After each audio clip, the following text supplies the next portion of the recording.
Alhamdulillah, saya sebenarnya berdoa-doa untuk comeback macam ni. Satu sebab pertama nak cari rezeki, anak-anak makin besar. Bila anak makin besar, saya perlukan kos hidup yang cukup tinggi. Tambah pula anak saya yang pertama masuk universiti, saya pun agak struggle untuk nak kos dia kan.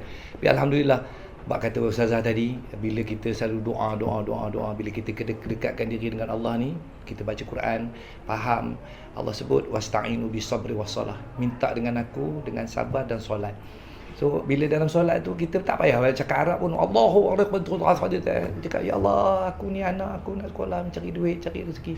Dia tamparan hebat ni apabila kita berdakwah. Sekarang ini negeri Malaysia ada 14 buah negeri. Saya cuma ada satu tauliah aja di negeri Selangor. So, negeri lain kita tak boleh pergi. Bila datang sekarang ni nak pergi sini pun dah tak ada. Tapi tetap juga pergi pendengar Allah, ya Allah, macam mana aku nak buat ni? Alhamdulillah, dia back to back kerja. Lepas habis pentamaraban ada syuting, lepas tu ada itu, ada ini. Nak kata mewah tu tidak, tetapi alhamdulillah. Tapi dalam dunia dakwah ni, tadi saya seronok dengar Ustazah tadi. Sebenarnya dalam Selangor ni, kalau kata dalam bidang dakwah ni, bayaran paling tinggi adalah negeri Johor. Kalau di Johor ni, kalau kita tak minta pun, kurang-kurang macam satu show lah menyanyi. Macam satu show. Tinggi bayarannya. Tapi malangnya, untuk negeri Johor ni, dakwah dia hanya untuk orang Johor saja. Ustaz-ustaz luar dia tidak dibenarkan. Ataupun ustaz luar dia ada belajar di satu tempat di negeri Johor tu, madrasah tu saja yang dibenarkan. So kita memang, kata contoh tanya, Ustaz Zulkifli Al-Bakri tak boleh pergi? Tak boleh. Ustaz Izzah Arif tak boleh pergi? Tak boleh. Sebab di negeri Johor dia begitu. Diberikan kepada anak kelahiran Johor saja. Orang Johor saja yang boleh dakwah dekat sana. Orang luar kata ni tak boleh. So begitu juga dengan negeri-negeri lain, macam kita cakap negeri ni.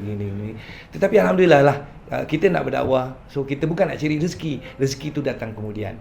Tapi kalau orang negeri-negeri tu pun tak nak, tak boleh ni kan, kita minta lah sekarang ni berlakon ke, kan, ada mana-mana yang boleh review produk ke, ataupun ada orang sampaikan. Sekarang saya tak berani nak buat, tapi saya tengok orang pergi TikTok kan, sampai bukan dia tak minta sedekah, tapi dia minta sedekah secara sekarang, dunia sekarang kan. Itu dulu gini minta kan, ini sekarang balik dapat gift. Walaupun saya tak buat, tapi orang lain yang bagi kepada kawan-kawan saya, alhamdulillah. Sebab dunia berputar, kadang-kadang kita di bawah, kadang-kadang kita di atas. Kita tak tahu apa dia nak buat kan, anak dia begini sekian. Kalau saya dulu masa bujang dulu, ataupun saya baru kahwin anak kecil, tapi bila anak besar, dia tu bukan nak minta nak beli jajan, dia nak beli motor kan. Kata contohnya kan, nak beli motor, bila dah ada motor nak beli kereta. So bayaran untuk ni dia makin tinggi dan tinggi. So kita umur makin tua, tenaga makin sikit, jemputan makin sikit. So macam mana kita nak pergi lagi? So I have to work again, hard again and again. Doa. Nangis. Nangis bukan nangis dengan manusia, nangis dengan Tuhan. Kan kita minta paksa, ya Allah, tolong aku ya Allah, tolong aku ya Allah, gitulah. Abang, kalau boleh kongsikan, berapa lama pernah abang tak ada job? Masya Allah, tak baca lah tu. Saya tak ada job 10 tahun. 10 years. Sampaikan saya memang concentrate betul saya nak belajar Al-Quran. Saya nak belajar Al-Quran di Syubra, Mesir. Saya dapat tawaran di sana. Saya nak keluar duit sendiri, ada orang infak, saya ambil guru, saya nak belajar qiraat yang betul di sana. Tetapi apabila anak saya ketika tu dia nak ambil SPM yang ni, nak pergi sekian, saya simpan saya punya ni. Sebab ilmu ni sebenarnya saya dapat tawaran banyak di Malaysia ni. Antaranya contoh macam nak jadi ikon untuk universiti-universiti tempatan lah. Sebab apabila kita nak belajar, orang kata orang tua tak boleh belajar. Sebenarnya belajar kat kita ni sampai besok dalam kubur orang duk ngajar lagi, kita lebih kurang kan. So nak belajar ni dia tak ada end. Kita kena terus belajar dan belajar. So bila masa ketika saya mula nak belajar Quran tu, sebenarnya ada tawaran, tetapi apabila guru saya, dia bukan garang tapi dia tegas. Kalau saya tak hadir satu kelas tu batal. Tak hadir satu kelas tu batal. Dan kau belajar lain lah, dia kata macam tu. Jadi saya kena fokus pada guru tu. tawaran yang saya terima, saya minta adjust. Boleh tak adjust hari ni saya nak belajar Quran? Oh, kalau ni tolak. So, lama kelamaan dalam dunia ni dulu tak ada Facebook, tak ada Instagram, tak ada TikTok, tak ada apa. Dia betul-betul harap TV. So, bila TV kita tak masuk TV, orang tak perasan. So, lama kelamaan saya mula hilang dan saya memang belajar Quran betul. Tujuan saya ambil tauliah tu bukan saya nak riak, tidak. Saya nak buktikan kepada orang bahawa kita boleh belajar. Siapa pun kita, concentrate, you can do it. So, saya belajar dan saya buktikan. Oh, nak ambil test tauliah bukan senang tau. 2 test. Dan kita kena buat tulisan dan kemudian kita kena interview. Lepas tu nak tunggu setahun. Result dia 1 year. Baru dapat. So bila dah dapat baru kita gitu lega. So nak katalah 14 bulan negeri nak ambil tauliah. You bayang, saya silap 14 tahun baru tunggu. Tahun tu satu kita kena pusing kan. So saya tak ambil lah tempat lain. Sebab saya bukan duduk di Perak, saya bukan duduk di Kedah, saya bukan duduk di Penang. Saya duduk di Selangor. Gitu. Kewajaran tauliah tingkat negeri tu perlu tak untuk seorang pendakwah? Sebab sekarang ramai selebriti dia menggunakan pengalaman dia je sekarang ni untuk buat di TikTok dan dapat duit juga dari situ. Okay. Macam yang paksa sini gigi Betul-betul belajar, ambil exam semua. Okey, dia begini sebenarnya. Dia nak ambil, apabila tauliah tu dia ada kategori, dia macam ambil lesen lah. Senang faham lesen memandu. Dia ada lori, dia ada motor, dia ada kereta, dia ada truk, dia ada Tadano, dia ada yang siput tu. So semua ada lesen. So begitu juga dengan tauliah, kita nak ambil tauliah. So kita nak ambil tauliah apa? Nak ambil contoh Faizal, dia ambil tauliah AM. Dia ambil tauliah AM. So dia ada background dia universiti bla bla bla bla bla. So dia ambil tauliah AM. Tauliah AM tu AM. So ada orang nak ambil tauliah nak mengajar kitab. Okey, kitab apa dia nak mengajar? So dia mengajar kitab ini sikit. Macam saya ambil khusus Al-Quran saja. So apabila dijemput untuk saya buat pergi talk, so saya pergi talk untuk kata contoh, ni adalah tahun baru. So kita azam baru, tukar buku baru. So dalam tukar buku baru tu saya masukkan cerita saya pasal Quran tu. Gitu. Tapi terhad di Selangor saja. Buat masa ni saya di Selangor saja. Kalau orang lain nak jemput, dia kena minta tauliah sementara. Sebab bila bersangkut dengan agama, minta maaf cakap lah. Sebab kadang-kadang bila cerita bab agama ni, semua orang nak cakap agama kan.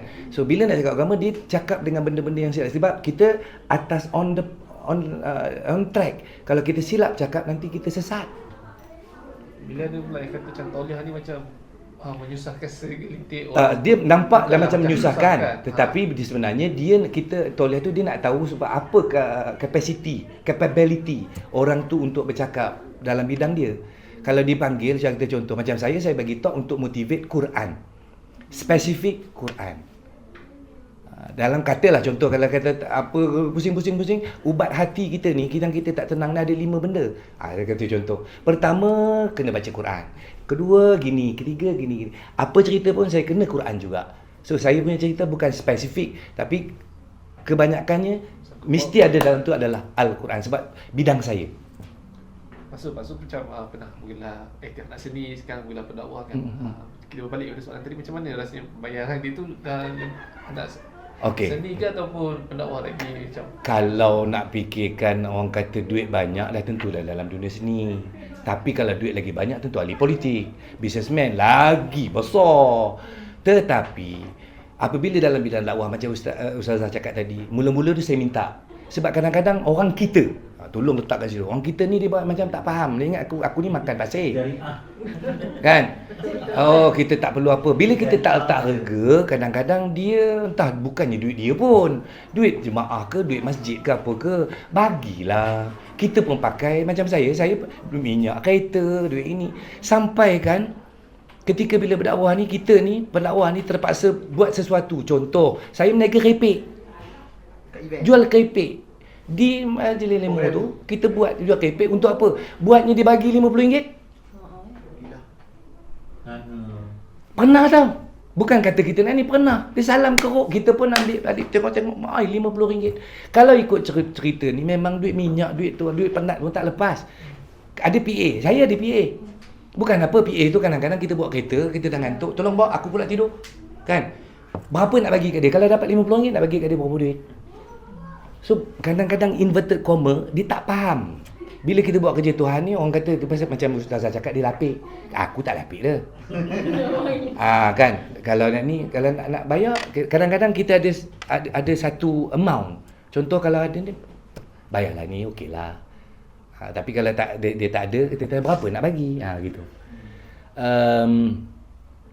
Kadang-kadang dia rasa macam, minta maaf cakap lah, orang masjid ni ke, orang nazir ke, dia nak kumpul duit banyak-banyak sebab nak simpan. Apabila besok 5 tahun dia dah turun, aku tu tengok berapa banyak duit aku dalam dapat. Bukan duit dia lah, mungkin, wallahualam. Kan? Tapi kalau kita belanjakan, kan benda tu boleh diguna pakai pahala, dapat mengalir. Kata Nabi SAW, apabila mati anak Adam itu terputus amalannya, melainkan 3 perkara. Doa anak soleh, sedekah jariah, ilmu yang bermanfaat. Bukankah kita dah sedekah, kita pakaikan bagi orang, saya bagi anak saya makan, anak saya belajar, anak kan pahala tu beranak.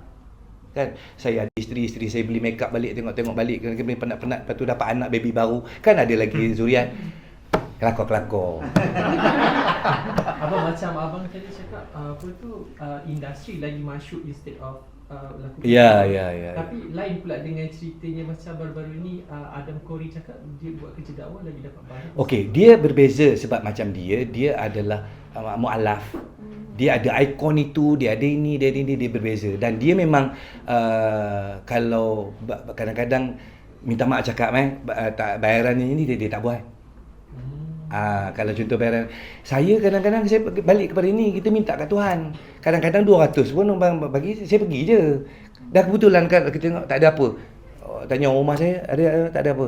200, kurang-kurang 200, lepas juga duit belanja sekolah anak. Saya fikir macam tu. Macam Adam Corey, dia businessman. Dia mu'alaf. Dia berbeza sikit lah. Dia memang, kalau dia pun dia cakap kat saya, kadang-kadang kita nak cakap. Kalau saya tanya macam, Adam ada 200 ni, saya pun segan nak cakap. Gitu. Okey. Masuk kembali kepada soalan awal tadi 10 tahun tak ada job. Okey. Maksud buat apa? Saya belajar Quran 100%. Duit saya habis. Rumah saya jual 2 biji. Kereta saya jual, motor saya jual. Rumah saya jual.